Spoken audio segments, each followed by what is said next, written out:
Un cordial saludo para todos y para todas, esperando que se encuentren muy bien. El día de hoy vamos a abordar una temática supremamente importante, puesto que los procesos de enseñanza y aprendizaje tendrán que estar como una de las cartas fundamentales a la hora de nosotros brindar cualquier tipo de apropiación de conocimiento a nuestros estudiantes, a esos estudiantes que están en una práctica deportiva, a esos estudiantes que están en una práctica de recreación. Entonces vamos a ver cómo la pedagogía se vuelve fundamental dentro de estos procesos y a través de la misma podemos lograr que los estudiantes interioricen de una mejor manera el conocimiento que se les está orientando.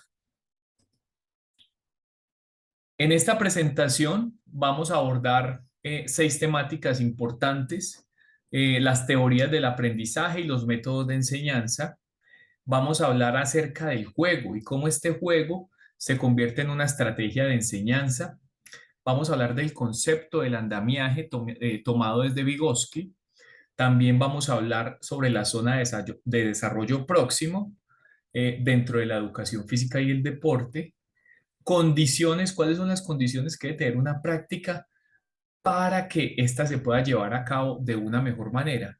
Y finalmente, algunas investigaciones acerca de la importancia de la pedagogía en el deporte y conclusiones.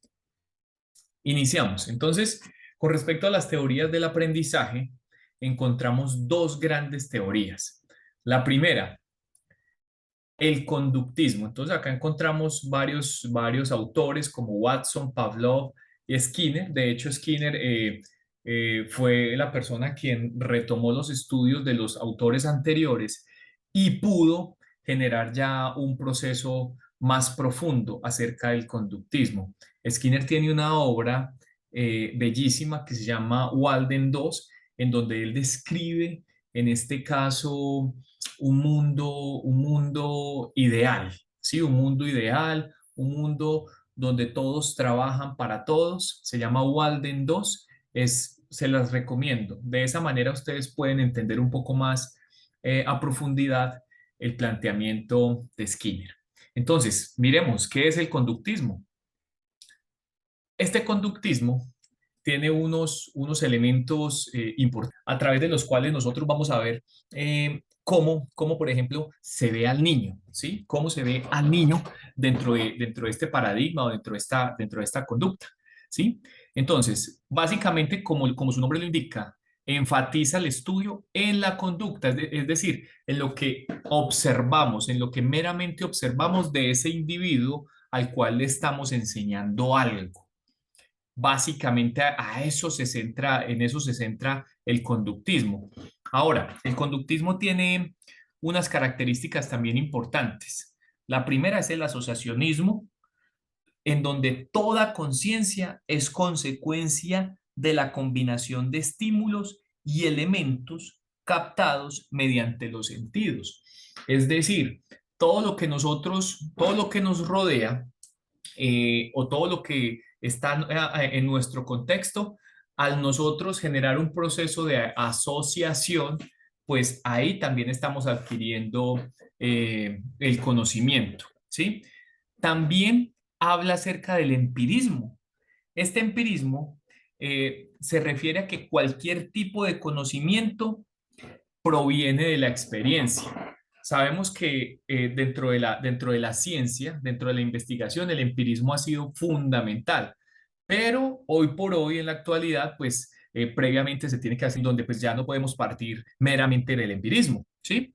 Y por último tenemos el determinismo. Todos los hechos y acciones, es decir, que todos los hechos y las acciones están condicionados antes de que estos sean ejecutados. Es decir, antes de que yo haga algo, yo lo estoy haciendo porque ya hay una conducta previa establecida. Ya de tanto decirme, Freddy, vaya, camine, vaya, corra, entonces ya esa conducta está establecida en mí. Es decir, como lo dicen normalmente, me han aconductuado sobre algo. Esas son las características de este paradigma. Eh, Algo que también se resalta es que si no se puede ver ni medir, olvídalo. Pues esto nos lo plantean también los autores. Es decir, que consideran al niño como una tabla rasa que no trae ningún conocimiento previo y el conocimiento previo o los saberes previos son fundamentales dentro de la pedagogía. Todo lo que el sujeto trae anteriormente puede generar unas relaciones importantes al enseñar lo que él ya trae con un nuevo conocimiento. Entonces, cuando genera todas esas asociaciones, ahí es donde el sujeto genera un aprendizaje significativo, pero fíjense que el conocimiento previo aquí no es relevante, ¿sí? Entonces el docente es encargado de generar todas esas conductas en el estudiante, sociales y motrices, oiga, sociales y motrices, increíble. Es decir, limita a esa persona a que pueda generar procesos autónomos. Es una conducta bastante compleja, diría yo. Listo. Ahora, algunos detalles. No le preocupa lo que sucede al individuo, es decir, no le interesa ese componente emocional. ¿Por qué el estudiante hoy no está corriendo? ¿Por qué no tiene una actitud positiva frente a lo que yo le estoy planteando? Pues seguramente viene de la casa con algunas problemáticas emocionales, ha sido maltratado, no ha comido, ¿cierto? Eso es lo que nosotros supondríamos, pero a este paradigma conductista no le preocupa realmente lo que le sucede a ese individuo. Todo en la vida tiene un efecto reforzante, ¿sí? Se plantea que a través de un estímulo, pues ese individuo tendrá que dar una respuesta. Y a todos los componentes que se generan dentro de la práctica se le dan refuerzos positivos y refuerzos negativos. Se castiga, se regaña, se llama la atención. Ahora, ¿qué le sucede entonces a la riqueza que ya trae el niño? A esas bondades que trae o que trae esa persona, no hablemos solamente del niño, a esas bondades que trae la persona que quiere aprender, ¿sí? Entonces, mire, se puede aprender mecánicamente una conducta, pero también se puede incapacitar al alumno a encontrar nuevas respuestas. Es decir, este conductismo limita la creatividad del estudiante, esa persona que está aprendiendo, que en este caso está en un proceso, hablemoslo, deportivo, limita imposiciones. Entonces, es importante hablar de esta conducta porque desafortunadamente en la actualidad se evidencia. Ahora, pasemos entonces a una conducta un poco más abierta, un poco más constructiva, en donde realmente se tiene en cuenta ese componente emocional, esa estructura emocional que ya tiene el estudiante. Ahora, el conocimiento es una construcción permanente de intercambios del organismo y del medio desde un punto de vista biológico. Entonces, ¿a qué hace referencia? Que el contexto en el que está esa persona que está aprendiendo va a ser fundamental para que constantemente esté aprendiendo. ¿Sí? Ahora, lo que hablábamos ahorita, esos saberes previos que trae el estudiante son fundamentales para que, si por ejemplo, vamos a entrenar un atleta, un joven atleta, lo vamos a preparar para los 100 metros, pues entonces primero vamos a mirar cómo corre, cuál es la técnica que él emplea, y a partir de eso que él ya trae, entonces yo ya empiezo a generar unos conocimientos nuevos para que sean asociados con lo que él ya tenía. Y de esa manera el aprendizaje sea mucho más fácil y mucho más significativo. ¿Cómo lo podemos observar? Entonces, primero, tener vocabularios y terminologías apropiadas en el contexto de esa persona que está aprendiendo, ¿sí? Entonces, yo no le puedo plantear a una persona que apenas está entrando a conocer todo el atletismo, entrarle con unos términos difíciles de asociar, difíciles de aprender, ¿sí? La predisposición favorable a la comprensión en relación a la búsqueda del sentido, del significado de lo que aprende. Ojo, entonces ahí es donde realmente está generando un aprendizaje este estudiante, pero que no se nos olvide que el componente emocional, que el componente afectivo forman parte de todo este proceso. No simplemente se trata de enseñar una temática, sino también cómo podemos relacionar esos otros elementos, porque es que estamos tratando con seres humanos, no estamos tratando como máquinas como se hacían ver en el paradigma anterior. Entonces acá vemos diferentes autores, por ejemplo, Montessori. Ustedes saben que hay muchos jardines infantiles que se llaman Montessori. María Montessori planteó una filosofía o una teoría en donde se aprende a través del juego, ¿sí? Aquí también vemos a John Dewey, Ovidio Decroly, Ausubel, Vygotsky, Piaget y Brunner. Estos los vamos a ver un poquito más adelante. Por ejemplo, Ausubel habla acerca del aprendizaje significativo. Ese aprendizaje significativo tiene que una directa relación con los saberes previos. ¿Listo? De Clory, por ejemplo, Ovidio de Clory, tiene un planteamiento muy interesante y es que la escuela es para el niño, no el niño para la escuela. ¿Cómo así? Sí, claro. De acuerdo a las personas que nosotros tengamos en un proceso de aprendizaje, pues entonces yo tengo que adecuar todos los conocimientos que ellos van a recibir. Es que hay muchos estilos y hay muchos ritmos de aprendizaje. Todos aprenden de manera diferente, unos más visuales, otros más kinestésicos. Entonces, tenemos que adaptarnos, no ellos se tienen que adaptar a la metodología que nosotros empleemos.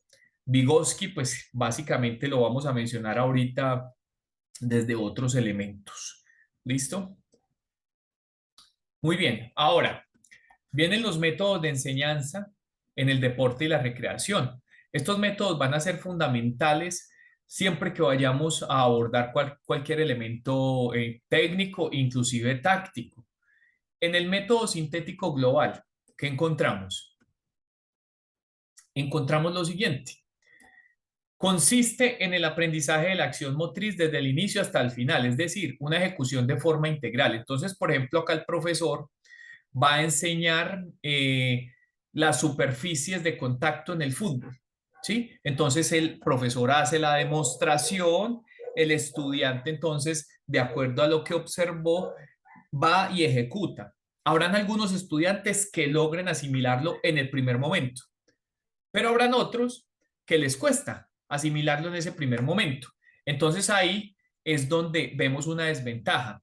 ¿Y la desventaja está en qué? En la progresión técnica, porque hay otras personas que aprenden precisamente por partes, aprenden desde lo simple hasta llegar a lo complejo, a diferencia del método analítico. En el método analítico, entonces, ¿qué apreciamos nosotros? Que se descomponen estas tareas, ¿sí? Se descomponen. eh, Ojo, consiste en aprender por partes para después de aprendidas, unirlas entre sí. Entonces, si yo voy a trabajar la técnica de lanzamiento en baloncesto, entonces empiezo haciendo algunos ejercicios que me permitan el mejoramiento de la ubicación de mis pies, las rodillas, la cadera, cómo se ubican los codos, las muñecas, los hombros, en fin, ¿cierto? Una serie de ejercicios que me permitan afianzar cada uno de esos puntos para que ya luego estos puedan ser unidos. Ese es el método analítico. Ahora, el método de mando directo es un método, eh, desde la historia, un método más militar, ¿sí? Más militar, todavía se sigue aplicando. Repetición de ejercicios bajo el mando del profesor, haga, ejecute. Esto se hace de manera masiva porque normalmente se tienen grupos grandes, entonces las correcciones son pocas, esquemas lineales, donde la participación del estudiante para que esa sesión sea de pronto diferente es nula porque es básicamente lo que el profesor plantea. La disciplina es severa, se procede a explicar, a demostrar el gesto para que todo el mundo lo realice. Básicamente es eso.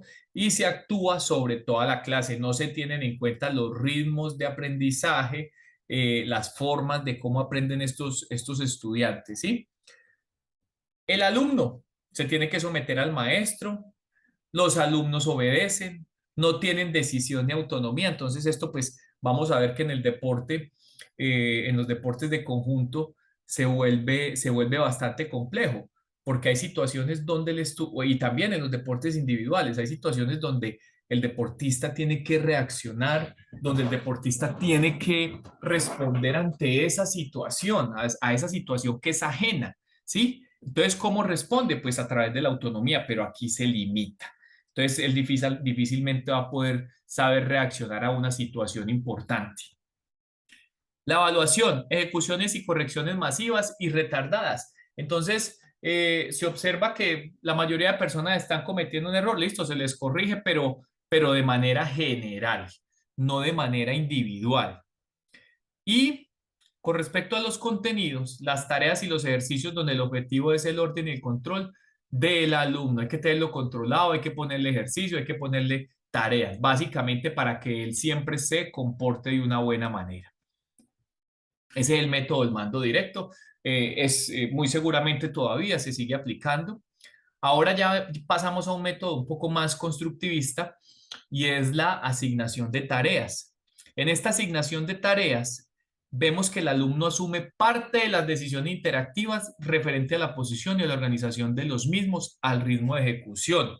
¿Sí? Es decir, le asignamos, por ejemplo, ahorita con ustedes estamos desarrollando un website eh, de baloncesto. En ese website se van a enseñar los fundamentos. Entonces, yo le digo a mi estudiante que tiene algunas deficiencias en el drible, no, vamos a ir a la siguiente página web, allí te van a enseñar una progresión metodológica, revisa muy bien el paso a paso que van a aplicar en la enseñanza del drible, por ejemplo. Entonces, en la próxima sesión te voy a revisar si tú realmente tuviste una apropiación sobre ese conocimiento. Ese es este método, ¿sí? Generar tareas para que el estudiante vaya mejorando y que él de manera autónoma pues las vaya resolviendo. Ahora, la indagación o búsqueda. Aquí hay una intervención activa del estudiante. Nosotros orientamos la sesión de tal manera que él empiece a darse cuenta también de los errores y que de esos errores técnicos, tácticos, pues él pueda generar un aprendizaje también de manera autónoma. Entonces acá la patente pues realmente no va a ser del profesor. Esa patente de enseñanza, ¿no? También es por parte del alumno. El alumno tiene mucho que ver. Y la solución de problemas. Esta solución de problemas es fundamental porque yo puedo acá generar algunas acciones reales o situaciones reales de lo que puede ocurrir en el juego para que él encuentre una solución, una solución. Por eso muchas veces cuando los deportistas se ven en algún problema desde su deporte, muchas veces no saben encontrar la solución y es precisamente porque desde la práctica esta solución no se trabaja, ¿sí? Y a eso es lo que se denomina pedagogía de las situaciones. Muy bien. Ya después de haber finalizado estos métodos de enseñanza, entonces de acuerdo al tercer punto, que es el juego. Entonces vamos a ver que el juego se hace fundamental dentro de la enseñanza del deporte y la recreación. Imagínense ustedes la recreación sin el juego, pues es bastante complejo. Ahora, miremos esta definición de Vygotsky, que ese es uno de los autores que hemos venido mencionando durante la sesión. El juego constituye el motor de desarrollo donde crea las zonas de desarrollo próximo y parte de los deseos insatisfechos que se resuelven en una situación ficticia. Ahorita vamos a mirar esa zona de desarrollo próximo, qué es, para qué sirve, cuáles elementos conforman esa zona de desarrollo próximo. ¿Listo? Entonces, ¿qué es una estrategia para enseñar? Formas y procedimientos que el docente utiliza para presentar contenidos que a veces son muy complejos, pero que el docente sabe realizar una transposición didáctica, es decir, lleva eso complejo y lo convierte de una manera fácil para que la gente aprenda. Hay algunos tipos de estrategias, claro, enseñanzas interactivas por parejas, estrategias cognitivas, aprendizajes cooperativos. Ahora, este juego, entonces yo lo puedo utilizar como una herramienta para enseñar, pero ojo con este enunciado. A la escuela no se va a jugar, a la escuela se va a aprender. Entonces, aquí el juego no es un fin, sino un medio del aprendizaje, porque muchas personas lo utilizan es como un fin y pues abusan. Y aparte de que abusan del juego, no tiene una intencionalidad definida, no tiene un aprendizaje definido. Este juego es holístico. ¿Por qué? Porque abarca elementos cognitivos, motores. Imagínense ustedes, a través del juego se puede trabajar las capacidades coordinativas, afectivo, todo el tema de las emociones, el componente social. eh, Se puede aprender a trabajar en equipo. Se puede aprender a hacer un trabajo colaborativo, mancomunado. Aspectos relevantes que debe tener este juego: que sea motivador, que sea creativo y que sea placentero. Entonces, todos estos tres elementos combinados coayudan a facilitar los aprendizajes que nosotros pretendemos con nuestros deportistas, con nuestros estudiantes. Muy bien. Ahora, pasemos a este otro elemento fundamental dentro del constructivismo, que es el andamiaje. El andamiaje es un proceso por el cual se controlan aspectos que rebasan la tarea a las capacidades de los estudiantes. Es decir, ustedes observan el gráfico acá.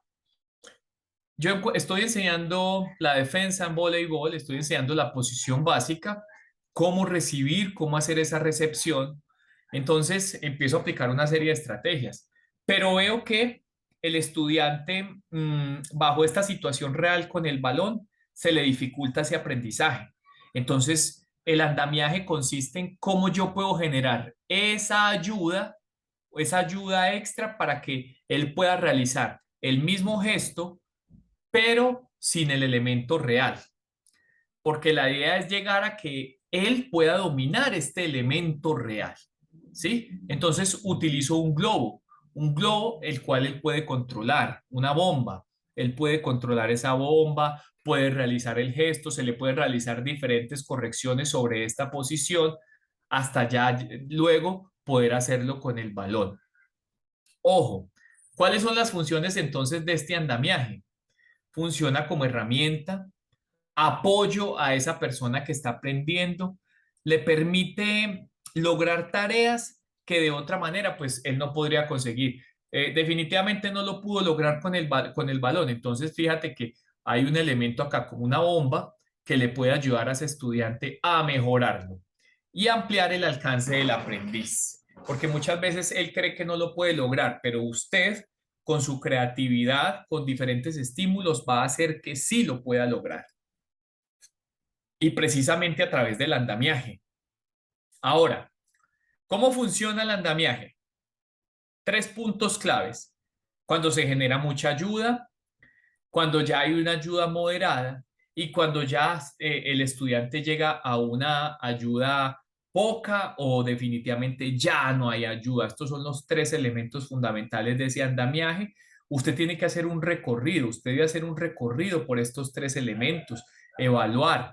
Ya la ayuda está siendo muy poca, entonces pasemos, ya no le ayudemos, miremos a ver el cómo reacciona ya frente a un estímulo más real, ¿sí? Por ejemplo, miremos acá, el golpe alto de dedos en el voleibol, ¿ok? Entonces, mucha ayuda, mucha ayuda. Acá podemos ver en la imagen que cuando se presenta este elemento, pues él está con una bombita, él puede hacer el golpe de dedos con la bomba, ¿sí? El tutor o la persona que está encargada, pues está muy pendiente del proceso. Ahora, cuando hay una ayuda moderada, ya el docente se va retirando progresivamente, ¿sí? Se va retirando progresivamente para que él vaya, por ejemplo, aquí a golpear el balón.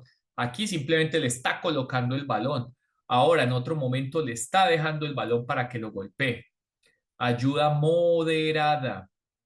Y finalmente, poco o nada de ayuda. Simplemente está el colocador para que el deportista, en este caso, el aprendiz, pueda ya lograr un remate, ¿sí? De esa manera progresiva es que se genera un andamiaje en el deporte. Ahora, la zona de desarrollo próximo, como lo vimos ahorita, desde el planteamiento y la definición del juego. ¿Qué nos encontramos en esta zona de desarrollo próximo? El estudiante, muchos estudiantes llegan con un saber previo que puede ser muy básico, ¿sí? Entonces a eso es lo que nosotros le llamamos la zona de desarrollo real, ese conocimiento con el que llega el estudiante. En la zona de desarrollo próximo, que es lo fundamental aquí, vemos cómo ya hay una instrucción, hay un proceso de apoyo, hay un proceso de acompañamiento de ese niño que está aprendiendo, de ese joven, de ese adulto que está aprendiendo. Y ya por último, entonces, después de haber pasado por todo este proceso instruccional, ya vemos que hay un estudiante que puede alcanzar eh, con la ayuda del docente un nuevo conocimiento, ¿sí? Entonces, por ejemplo, miremoslo acá en el ejemplo. Antes, la zona de desarrollo real se le dificultaba pasar la pelota de béisbol. Viene el apoyo de ustedes como profes para que después él ya lo logre hacer con mucha precisión, ¿sí? Es el espacio existente entre lo que el sujeto puede hacer individualmente y lo podría hacer con ayuda de alguien que tenga un mayor conocimiento, que en este caso es el profesor, respecto a esa habilidad que el estudiante está aprendiendo. Muy bien. ¿Qué elementos involucrados están en esta zona de desarrollo próximo? El profesor, la persona que tiene más conocimiento, se genera una serie de tareas, una serie de situaciones problemáticas para que este aprendiz se desestabilice, ¿sí? Hay que desestabilizarlo, hay que sacarlo de la zona de confort. ¿Quién es ese alguien con más conocimiento? Ya lo hablábamos, el profesor. Ahora, también podría, no solamente el profesor, la familia también te enseña, los amigos, los padres. Ahora, ¿cuál es la función de estas personas? Guiar, conducir y orientar ese aprendizaje. Es fundamental la orientación de esa persona que tiene más conocimiento. Inclusive ya después el estudiante, ahí sí como dicen, el estudiante supera al maestro. Ahora, el profesor debe orientar, ¿cómo el profesor debe orientar este proceso? Hay dos elementos, ¿sí? Plantear situaciones para que el estudiante desarrolle la capacidad. Ya habíamos hablado anteriormente cómo él puede desarrollar la capacidad de resolver esos problemas de manera independiente. Es fundamental, ¿sí? Que él sepa encontrar soluciones, no limitarlo y crear un contexto a esa persona donde realmente se aprenda, ¿sí? Situaciones que generen aprendizaje, situaciones intencionadas, pero es que el por qué va a pasar por acá por el cono, por qué va a saltar a un pie, todo tiene una finalidad, todo tiene una intención. No se trata de dejar ejercicios o actividades por dejarlas, ¿sí? Muy bien. Ahora, ¿qué condiciones debe reunir una práctica deportiva? Fundamental que nosotros sepamos reaccionar frente a estas condiciones. Por ejemplo, entonces nos vamos a encontrar la multidimensionalidad. En esa multidimensionalidad vemos que una práctica deportiva no solamente se constituye del aspecto que yo voy a enseñar, ¿sí? No, también se constituye de aspectos sociales, de aspectos emocionales, cómo yo le enseño a partir de la práctica a compartir con el otro, a que le pase el balón al otro, a que le entregue el balón al otro, a que lo respete, a que utilice un vocabulario adecuado, ¿sí? A que hayan procesos empáticos dentro de la práctica. Eso con respecto al tema emocional, pero yo también puedo abordar en una práctica elementos básicos del conocimiento del cuerpo, ¿sí? Porque es que yo puedo realizar el salto, porque es que yo me puedo desplazar. Todas esas preguntas siempre se le ocurren a los estudiantes, pero muchas veces no generamos un ambiente para que ellos pregunten. ¿sí? A eso se refiere la multidimensionalidad, llevar muchos aspectos de aprendizaje a la práctica. Ahora, con respecto a la simultaneidad, entonces yo puedo trabajar aspectos coordinativos, aspectos de fuerza, aspectos técnicos, aspectos tácticos dentro de una práctica, no limitarme solamente a un solo fundamento. Hay muchas otras cosas que yo puedo fortalecer dentro de la sesión de clase. Inmediatez. Hay problemas que tendrán que tener una solución pronta. Yo tengo que estar preparado para darle solución a esas problemáticas que me pueden entorpecer una sesión de clase. Y la imprevisibilidad. Yo tengo que tener el plan A, el plan B, el plan C al desarrollar una de las sesiones de clase. Hay que tener mucho cuidado con eso, porque muchas veces no vamos lo suficientemente preparados y ahí es donde nuestras clases presentan dificultades. Muy bien. Ahora, elementos para elaborar un programa. En este caso, pues está planteado de baloncesto, pero también puede aplicar para otros elementos que usted quiera. Entonces, los autores, Rosoto, Correa y Machado, plantean tres estadios fundamentales y cada uno tiene unos aspectos a trabajar. Entonces, en el estadio 1, es muy importante poder responder a la siguiente pregunta: ¿qué vamos a enseñar? ¿Cuál es el objetivo?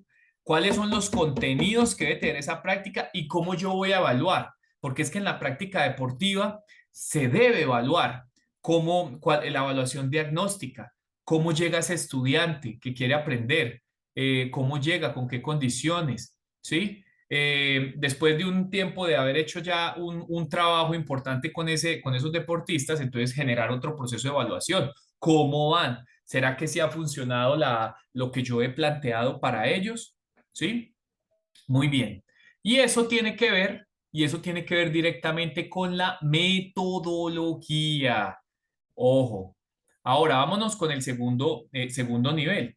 ¿Cuándo enseñar? Secuenciación y orden de los contenidos. Ojo, si yo le voy a enseñar, por ejemplo, al estudiante a que drible, ¿cierto? Pues lo normal es que él va a salir driblando el balón, pero ¿será que ya le enseñamos el tema de la carrera? Ya hicimos algunos ejercicios técnicos de carrera que permitan una fluidez, entonces hay que ir de manera progresiva en esos procesos de enseñanza, ¿sí? Y ahí hace referencia a la metodología y a la didáctica. Ahora, en el tercer nivel, ¿cómo enseñar? Contiene las programaciones de la práctica, ¿cierto? Entran en juego ya cuatro conceptos: enseñanza, aprendizaje, didáctica y metodología, ¿sí? Fundamental entonces que conozcamos esos elementos. Y en el cuarto nivel hay que responder a las siguientes preguntas: ¿qué, cómo y cuándo evaluar? Contiene los resultados otorgados desde los objetivos. Es que yo me trazo todos estos componentes desde los objetivos iniciales propuestos. Ojo. Ahora, en el estadio 2 viene la unidad didáctica. Entonces, aquí una introducción donde se plantea el concepto del minibásquet o del baloncesto como tal. Los objetivos serán aprendizajes que se pretende el alumno que logre. ¿Qué queremos? En este primer ciclo o mesociclo, queremos que el estudiante pueda generar ya cambios de dirección con balón, por ejemplo, que ya pueda aplicar tipos de pases. Un ejemplo. Los contenidos debe responder a que en cada categoría se enseñará de acuerdo a los niveles de aprendizaje. Es que yo no puedo enseñar, si estoy trabajando con niños de 5 años, yo para qué me voy a poner a enseñar elementos tácticos. No tiene sentido cuando ni siquiera el niño ha podido desarrollar habilidades motrices importantes. Y por último, en el estadio 3 que encontramos, al planificar una práctica debemos considerar tres momentos de la estructura. En esa sesión de clase, como ustedes lo han venido desarrollando, hay una fase de preparación, una fase de desarrollo y una fase de finalización.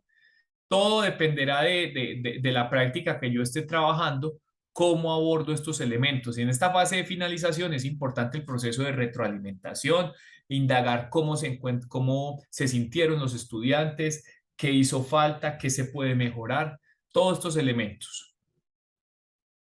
Y por último, vamos a ver algunas investigaciones. Aquí podemos encontrar entonces para que ustedes puedan profundizar sobre la importancia de la pedagogía dentro del deporte. Leer y escribir el juego, pedagogías creativas y dialógicas en la educación deportiva. Miren, perspectivas de la pedagogía deportiva moderna, la pedagogía no lineal, ¿sí? Eh, la concepción constructivista como modelo explicativo del aprendizaje en los deportes de equipo. Mire, la importancia que tiene el modelo constructivista cuando yo voy a trabajar en un deporte como el fútbol, como el rugby, como el baloncesto, ¿sí? Y así varias investigaciones. Finalmente, ojo con estos 5 puntos. Cosas que todo profesor debe saber sobre las habilidades motrices de nuestros estudiantes. Se debe enseñar habilidades que los estudiantes puedan aplicar en su vida cotidiana, de significado a lo que se va a aprender y a lo que y a lo que se puede potenciar a través del aprendizaje. El principio de variabilidad es común en la adquisición de habilidades motrices, pero siempre se tendrá en cuenta unos parámetros de desarrollo preestablecidos. ¿Listo? La práctica deliberada lleva al dominio y el dominio lleva a la autonomía, que es lo que siempre debemos buscar en estos procesos educativos deportivos, que el estudiante sea autónomo también, que él pueda trabajar de manera independiente, pero a partir de buenas bases, ¿sí? Con buenas bases que usted ya le ha enseñado. Si se desarrolla de manera sólida las habilidades motrices básicas, ojo, posteriormente podemos desarrollar cualquier habilidad motriz con relativa facilidad. Si no trabajamos estas habilidades motrices en nuestros estudiantes, pues entonces se van a dificultar los procesos que se presenten de ahí en adelante. Y finalmente, no se deben enseñar las habilidades que sabe mejor el profesor, no, sino las habilidades que necesitan los estudiantes. De manera pues que esta es la reflexión que les quería presentar el día de hoy. Es un gusto para mí poderles presentar estas temáticas que me apasionan. Un abrazo para todos. Cuídense mucho.